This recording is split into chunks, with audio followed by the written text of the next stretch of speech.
He is greater than all of that. He is greater than all of us, and he's calling us to that greatness where he is. And I tie that back into our reading from Colossians again, when St. Paul reminds us that he is before all things. Christ is before all things. We think about God being before all things. It's like, yeah, he's the creator. Yeah, he made the world. Yes, he existed before all things existed. We owe our existence to him. And that's such a big statement. Sometimes it's almost meaningless to us, right? God exists before all things. Okay, yeah. Like, that's, wow, impressive, God. That's good. But what does that mean? Think about the things that are weighing heavy on you right now. Christ exists before those things. Let's make it really real, right? Talking about the scandals in the church and sinful priests that may be out there. Christ exists before those things. Talking about the coronavirus and the pandemic and the stress that we're still under because of that. Christ exists before that, before those things. Talking about all the strife and the division that's in our society today. Christ exists before those things. Christ exists before your exams. Christ exists before the classes that you're taking. Christ exists before your degree. Those of you who are graduating, going to go out and get a job, Christ exists before your job. Christ exists before all things. So what place do we put him in our life?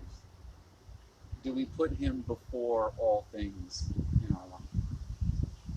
And I'm saying that not to make you feel guilty, like, oh man, I don't put Christ, in the right place in my life. No, you don't. I don't either. None of us truly do. Right? I'm not saying that to make you feel guilty. You need to prioritize Christ more.